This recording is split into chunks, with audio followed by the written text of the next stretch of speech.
Pada pemeriksaan USG, testis atau biji tidak teridentifikasi di lokasi yang normal ataupun di lokasi jalur penurunan yang normal.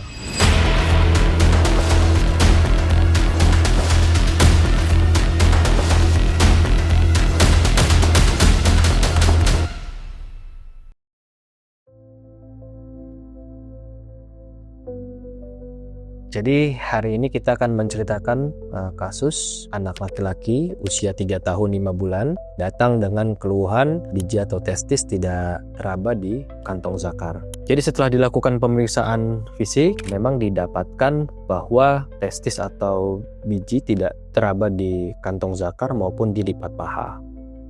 Akhirnya kita lakukan konsultasi untuk dilakukan pemeriksaan lebih lanjut, yaitu pemeriksaan USG. Pada pemeriksaan USG, testis atau biji tidak teridentifikasi di lokasi yang normal ataupun di lokasi jalur penurunan yang normal, yaitu di dalam rongga perut ataupun di lipat paha. Namun setelah dilakukan pemeriksaan yang lebih mendalam atau detail, biji atau testis tersebut teridentifikasi berada di paha kanan bagian dalam, di mana hal ini merupakan suatu kelainan yang disebut dengan ectopic testis atau testis berada di luar dari jalur penurunan yang normal. Hal ini merupakan kasus yang sangat jarang terjadi, di mana data yang saya dapatkan bahwa terjadi hanya 1% dari kelainan undesensus testis atau kelainan penurunan dari testis ke lokasi yang normal.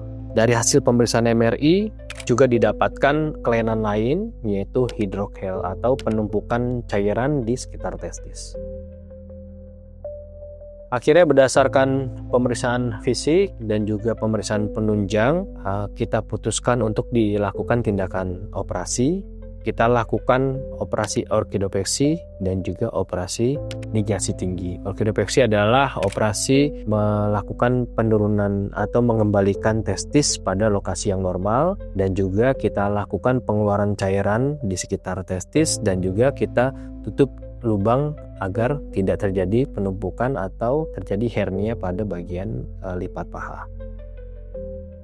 Hal ini memang terjadi akibat adanya suatu kelainan bawaan atau kelainan embriologi pada saat janin, di mana memang pada awalnya biji atau testis kita itu berada di dalam rongga perut, dan bertambahnya usia janin, testis atau biji itu akan turun ke buah zakar. Namun terdapat kondisi di mana terjadi gangguan penurunan dari testis dan juga testis berada di lokasi yang tidak normal. Jadi jika tidak dilakukan tindakan operasi, maka resiko yang dapat terjadi yang pertama adalah testis tidak dapat berfungsi secara normal. Dan yang kedua adalah terjadinya resiko terbentuknya tumor atau keganasan.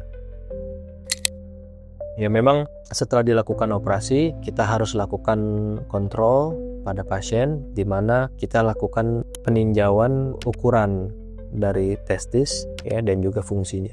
Jadi memang pada saat operasi selesai, kita lakukan surveillance pada pasien untuk mengetahui ukurannya apakah memang normal dan juga fungsinya normal atau tidak.